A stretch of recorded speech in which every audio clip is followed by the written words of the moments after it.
नमस्कार मित्रों, हम एक सीरीज़ को कंटिन्यू करते जा रहे हैं।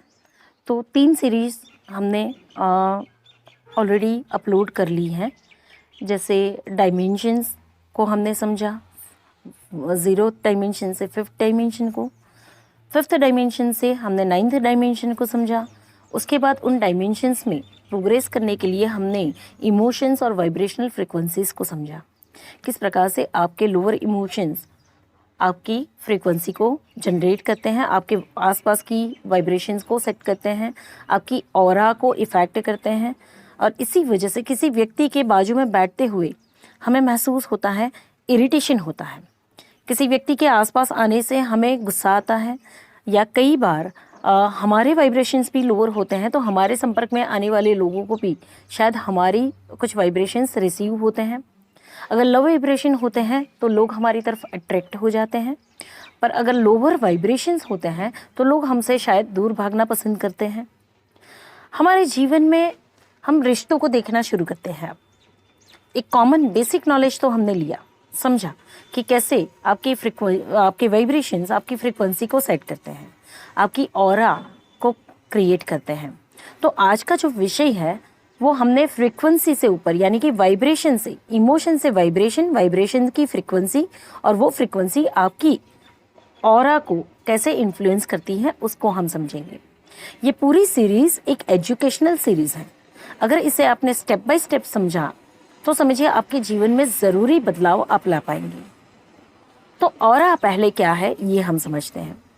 तो हम सभी के शरीर के आसपास एक ऑरिक लेयर होता है, यानी कि एनर्जी बॉडी, जिसे हम ऑरा कहते हैं। हम सभी जानते हैं कि हमारी ऑरा होती है, हर एक ऑब्जेक्ट की ऑरा होती है, और लिविंग ऑब्जेक्ट या नॉन लिविंग ऑब्जेक्ट उनकी भी ऑरा होती है। तो ये ऑरा क्या है? जो आपका फिजिकल बॉडी है या जो ऑब्जेक्ट है उसके आसपास जो उसका एनर्जी फील्ड होता है वो उसकी ऑरा होती है। तो हमारे आसपास का जो एनर्जी फील्ड है वो हमारी ऑरा है। तो ऑरा भी हमारे टोटल 7 एनर्जेटिक बॉडीज हैं। हमारे फिजिकल बॉडी के साथ साथ टोटल हमारे 7 लेयर्स हैं शरीर के ऊपर।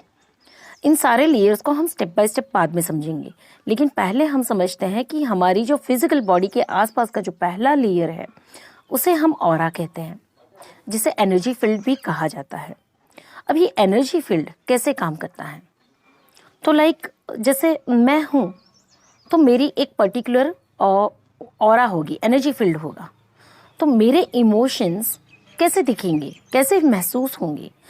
मैं ऊपर से बहुत अच्छा बोल रही हूँ पर मैं इंटरनली डाउन हूँ। तो मैं कितना भी अच्छा बोलूँ, कितना भी मीठा बोलूँ, पर मेरे बाजू में कोई व्यक्ति आकर बैठेगा तो वो इंस्टेंटली फील कर पाएगा कि इनकी जो शब्दों की पॉजिटिविटी है और इनकी जो ओरिजिनल फीलिंग है, अपीयरेंस, वो कुछ डिफरेंट है, मिसमैच है। ये एक एग्जाम्पल है ना। इसी एग्जाम्पल को थोड़ा सा और विविड कर लेते हैं। घर में आपके रिश्ते को महसूस करिए। सास बहू के रिश्ते, ननन और जेठानी के, या ननन और भाभी के रिश्ते, या हस्बैंड वाइफ के रिश्ते, भाई भाई के रिश्ते, या फिर देवरानी जेठानी के रिश्ते, कितने भी रिश्ते आप ले लीजिए। आपके दोस्त के रिश्ते, कोई भी रिश्ते, बॉस और एम्प्लॉय के रिश्ते, किसी भी रिलेशनशिप को आप ले लीजिए।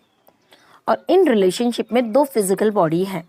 हम नॉन लिविंग ऑब्जेक्ट की बात यहाँ पे नहीं करेंगे, हम सिर्फ लिविंग ऑब्जेक्ट की, लिविंग फॉर्म्स की ही बात करेंगे, ह्यूमन की ही बात करेंगे। तो किसी भी एक रिश्ते को आप ले लीजिए। अब इस रिश्ते में 2 फिजिकल बॉडी हैं। 2 फिजिकल बॉडी आमने सामने खड़ी है। इन फिजिकल बॉडी को जब आप आमने सामने, यानी कि आप किसी व्यक्ति के सामने खड़े हुए, तो instantly first intuition, first feeling या फर्स्ट वाइब्रेशन उस पर्सन की किसी प्रकार की एनर्जी को आप रिसीव करेंगे। फर्स्ट फीलिंग या फर्स्ट वाइब्रेशन ही उसका आप रिसीव करेंगे।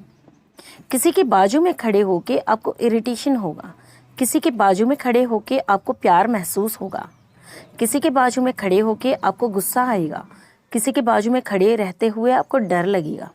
तो ये क्यों होता है? तो इसका रीज़न होता है कि जिसके बाजू में आप खड़े हैं उसकी ऑरा यानी कि एनर्जी बॉडी को आप सेंस कर पाते हैं। अगर आपको डर फील हुआ तो उनकी एनर्जी बॉडी को आपने सेंस किया। तो ये डर, इसमें दो स्वरूप हो सकते हैं। एक तो उस पर्सन से आपकी जो कार्मिक पैटर्न्स है यानी कि उसके व्यवहार में कुछ कनिंग एनर्जी है और आपकी इनर सेंस उसके साथ जुड़े हुए डर को महसूस कर पाती है। यानी कि दो चीज़ें हो सकती है, ये डर एक बार आपका भी हो सकता है और एक बार उस व्यक्ति का डर अपना भी हो सकता है। अगर वो व्यक्ति डरा हुआ है तो उसका डर आप महसूस कर सकते हो। तो ये दोनों चीज़ें आपको एक साथ महसूस होगी। यहाँ पे इमोशनल रिस्पॉन्ड आपको समझ में आएगा, एक इमोशनल रिस्पॉन्स आपका होगा। जैसे कि किसी व्यक्ति के सामने खड़े होके आपको इरिटेशन हो रहा है तो इंस्टेंटली आप क्या करते हैं, भाग जाते हैं या उससे दूर होना पसंद करते हैं। तो आपके फिजिकल बॉडी ने इंस्टेंटली एक रिस्पॉन्ड दिया, यानी कि आपने कुछ व्यवहार किया। अब उस समय पे आप यहाँ पे रुकते नहीं हैं, आप सोचते नहीं हैं कि मैं क्यों भाग रहा हूँ, मैं क्यों उससे दूर जा रहा हूँ, या मैं क्यों यहाँ से खुद को डिफेंड कर रहा हूँ, प्रोटेक्ट कर रहा हूँ। पर आप वो एक्शन ले लेते हैं। फिर वो व्यक्ति चला गया, वो परिस्थिति चली गई, आप उस बात को भूल गए, पर वो अनरिजॉल्व रह गया।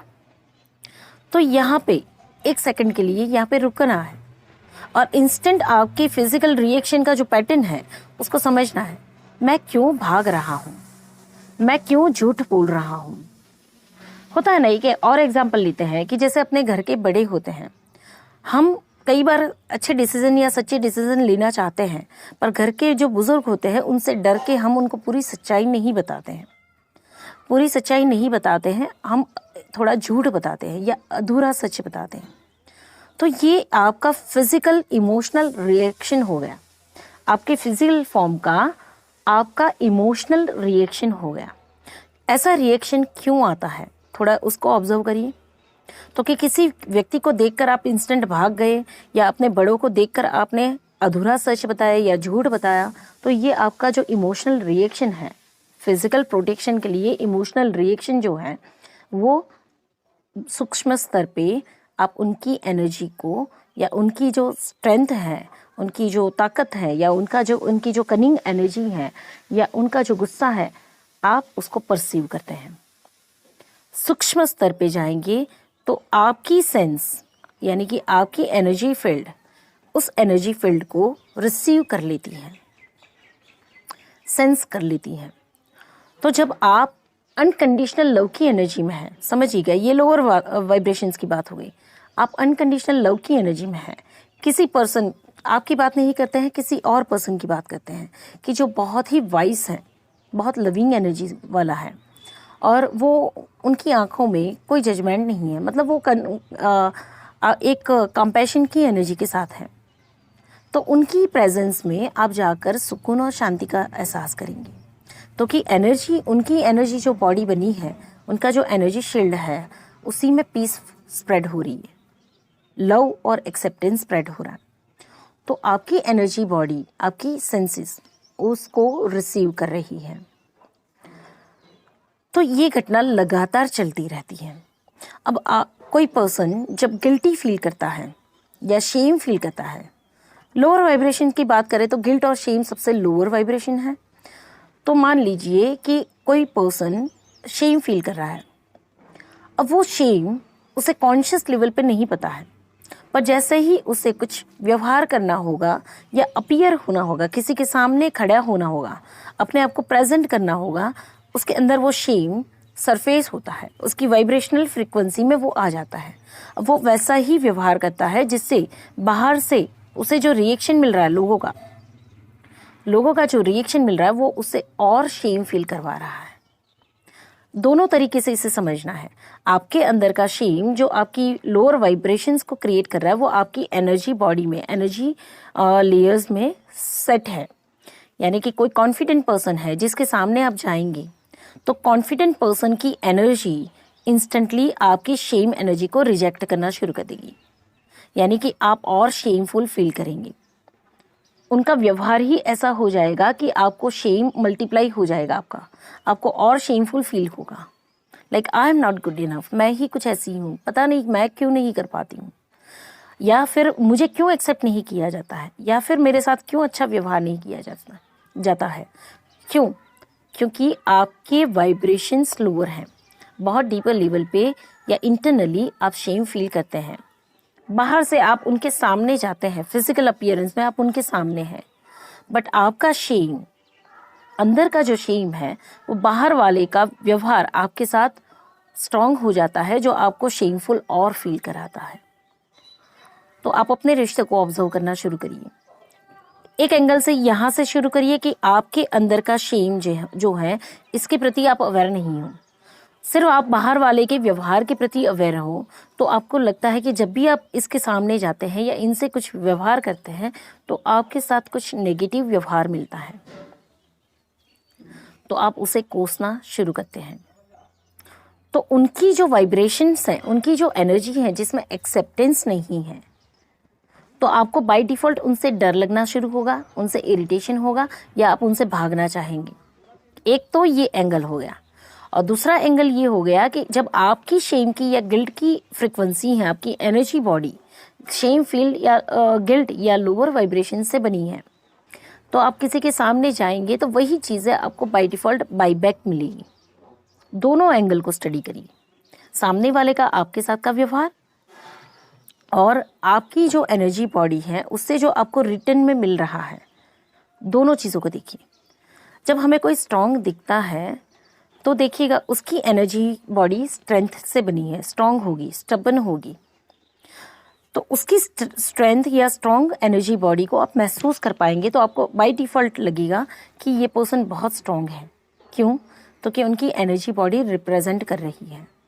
पर उसी के सामने आपकी एनर्जी बॉडी कैसी है, उस व्यक्ति को देख के आपके अंदर क्या विचार चल रहे हैं कि मैं तो उसके सामने बहुत छोटी हूँ, मैं उसके सामने नहीं टिक पाऊंगी, मैं अपनी बात को उनके सामने नहीं रख पाऊंगी, या फिर वो मुझे नहीं समझेंगे। गिल्ट और शेम, तो आपकी फ्रिक्वेंसी लोअर हो गई, आपकी एनर्जी बॉडी यहाँ पे रिड्यूस हो गई, आप लोअर फ्रिक्वेंसी में चले गए, आपके लोअर इमोशंस से लोअर फ्रिक्वेंसी क्रिएट हुई।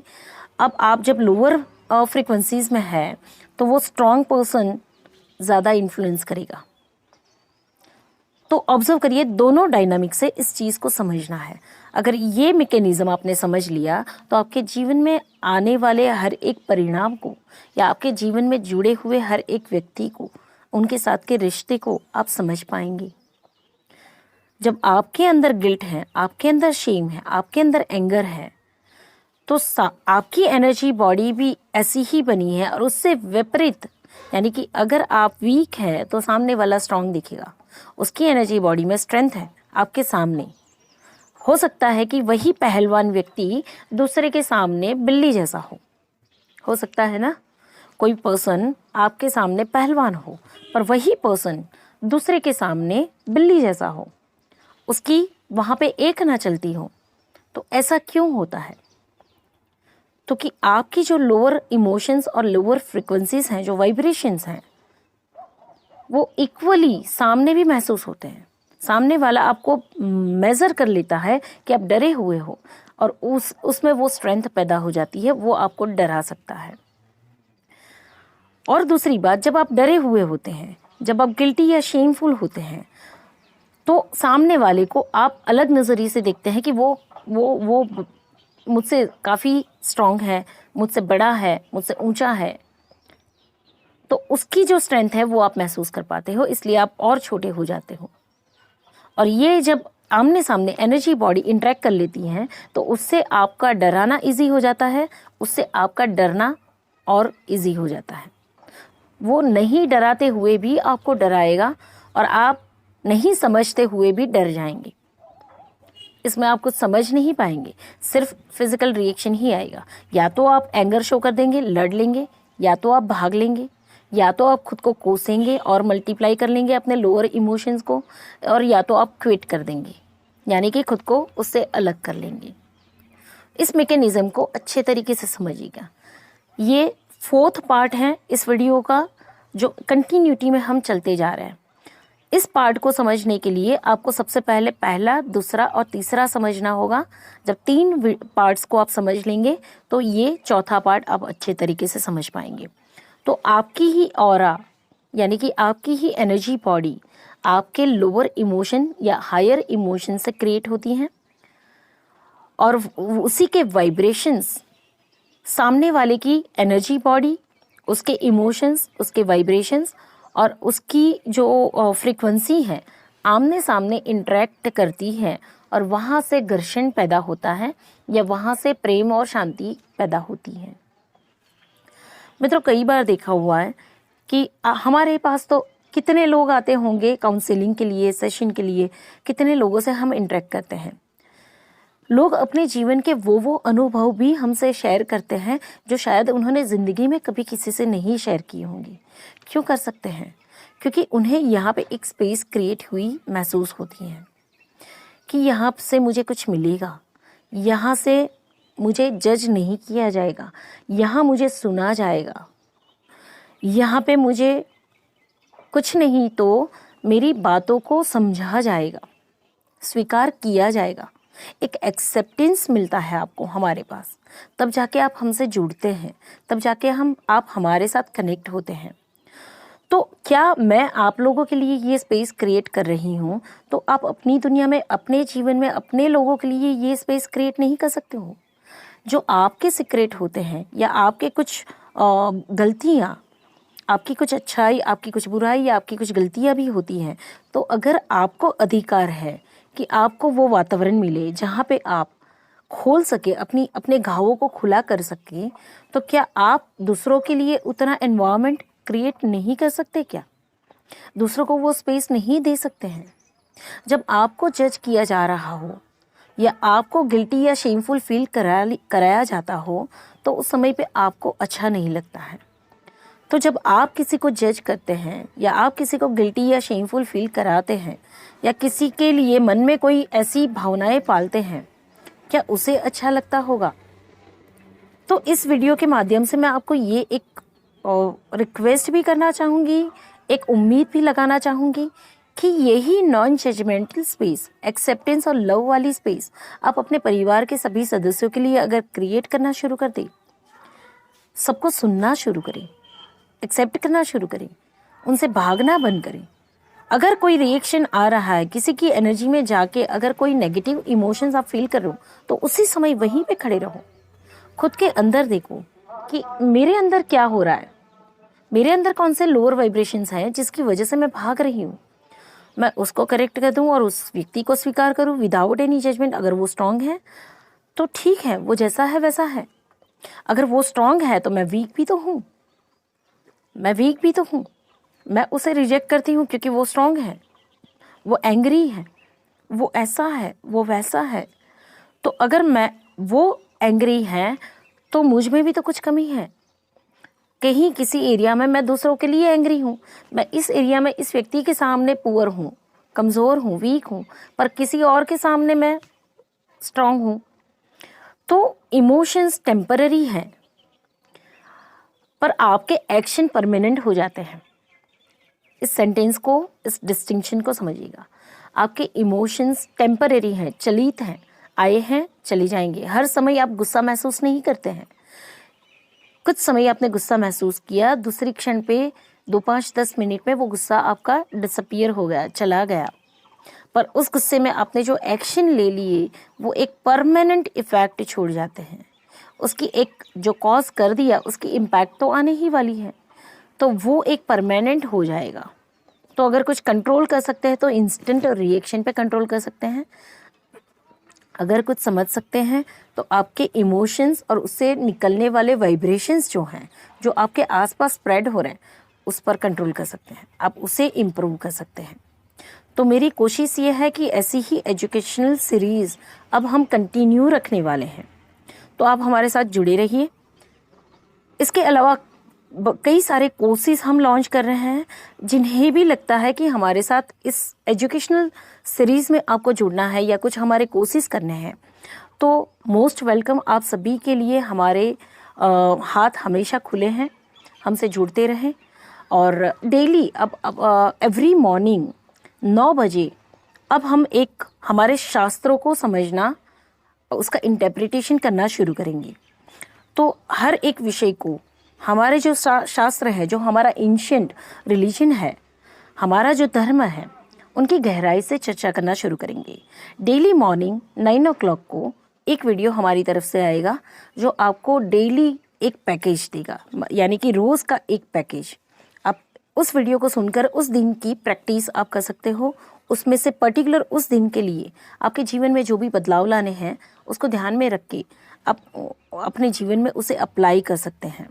तो अब हमारी कोशिश ये है कि हम डे टू डे लाइफ में रोज़िंदा आपके लिए कुछ सर्व करें, आपको कुछ ऐसा दे जिससे आपकी लाइफ नेक्स्ट लेवल पे ट्रांसफॉर्म होती जाए, डायमेंशंस आपके शिफ्ट होते जाएं, आप लोअर डायमेंशन से धीरे धीरे हायर डायमेंशन की तरफ जर्नी स्टार्ट करें।